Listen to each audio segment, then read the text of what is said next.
Happy Hump Day. Julio Rodriguez had bookend sacrifice fly RBIs in Seattle's 6-5 win at Minnesota last night. Julio's RBI in the top of the third started a 5-run rally for the Mariners, who held a 5-1 lead until the Twins put together 4 runs in the fourth to tie it. The bullpens took over from there until Seattle put pressure on in the ninth before Julio hit the go-ahead sac fly with the bases loaded. Paddock on a 3-1. Deep out to right field. Wallner in front of the warning track. Williamson is on his way home. Sacrifice fly. Julio. And the Mariners are on the board. That brings up Cal Raleigh with runners on the corners. Into right field, and it drops in for a base hit. Young is in to score. Crawford pushes into second. Cal Raleigh is 2 for 2. An RBI single called out a victory for the Twins. It's 2-0 Mariners in the third inning. 1 out, bases loaded.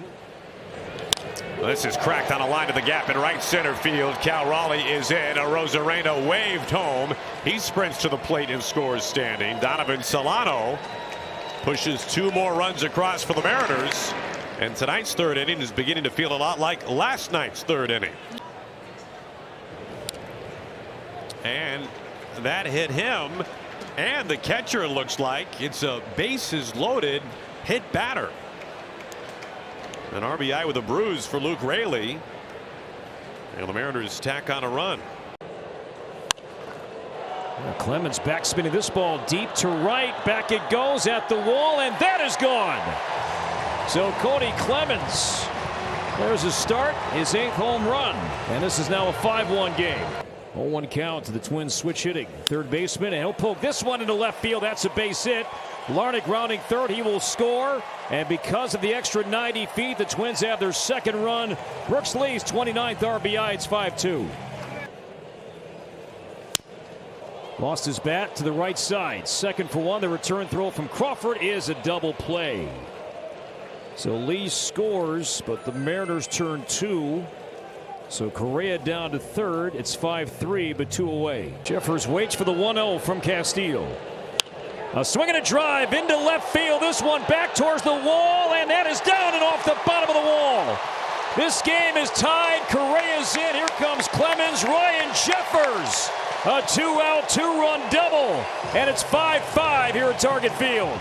Jeffers gets a little hanger, gets that barrel too. I thought this ball was going to leave the yard. A little bit of topspin right here. Checks up on Raley. Castillo can't believe it. You also haven't seen Andres Munoz pitch too often as of late. I don't imagine there's too much rust that he's going to have to knock off. Well, right on cue. He takes care of Correa on 3 pitches. But if you're Carlos Correa, you know what's happening to you. You know he's standing you up just so he can throw this pitch, and it doesn't help your chances of making contact with it anymore. Dirty stuff from Munoz. I mean, the ball just is in the strike zone, and then it just goes, excuse me, I'm out of here. I mean, just exit down below. On an 0-2. Fly ball right field. Plenty deep. Wallner at the base of the warning track. Dylan Moore comes home to score. The Mariners have taken the lead in the 9th inning. Julio with a sac fly to right field off one of the game's best 9th inning specialists. And the Mariners back in front. Right back to the mound. Brash sticks with it, and that's the ball game. The Mariners win it today. That's how everybody feels, guys. 6-5. They take it. A close one to win the first 2 games here in Minnesota. Mariners and Twins play Game 3 of the 4-game set today. That's going on right now on Root Sports Northwest. Well, Seattle remains 4.5 games out of first place after the Astros blanked the Phillies 1-0. Angels edged Boston 3-2 in 10 innings to remain 7 games back. Also in 10 innings, Texas beat Baltimore 6-5. The Athletics fell to the Tigers 11-4. Wenatchee scored its first run on a balk and added it on from there, including 3 runs in the top of the ninth and an 8-3 win in Bellingham last night. Jacob Croxford, making his debut for the AppleSox out of Central Arizona, scored the game's first run on a balk on Bell starter Cal Young. Ji-hee Lee later scored on Ethan Thomas's RBI single to put Wenatchee up 2-zip. Bellingham bounced back for a run in the bottom of the first off Wenatchee starter Mitch Haythorne. The sophomore from University of Oklahoma, settled down from there, lasting 5 2/3 innings, allowing 2 runs on 5 hits with 4 strikeouts to earn his second win of the summer. Wenatchee and Bellingham play at Joe Martin Field again tonight at 6:35. Listen for the action with Jackson Dodd on the call, locally on Sunny FM Radio. Shiru Sato was 3 for 4 with 3 runs to lead Edmonton over Victoria 8-3. Trent Lenahan also hit a home run for the Riverhawks, who've won their 4th straight. Tanner Hornback was 5 for 5 with 2 runs and 2 RBI in Kamloops' 18-0 win over Kelowna. Mason Chen and 3 relievers combined on the 5-hit shutout for the Northpaws. Cowlitz walked off against Port Angeles with a bases-loaded 2-run single by Will Jeske for the 8-7 win.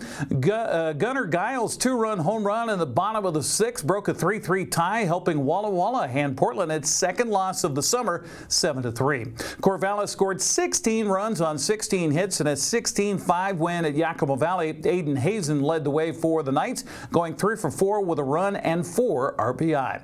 Easton Amundsen's hit 2 solo home runs, while Jace Nagler hit another as Marion Berries fell to Bend by a final of 8-2. Noah Carliner's RBI double in the bottom of the 9th gave Ridgefield a 9-8 win over Springfield. Carlino also hit a solo home run earlier in the game to go with Dawson Downs' 2-run homer and Christian Mateo Huffman's solo home run. Nanaimo used 6 pitchers to combine on a 1-hit shutout of Redmond in a non-league game as the Night Owls won by a final of 12-0. That's Check of Sports News. I'm Eric Granstrom. Have a happy Wednesday.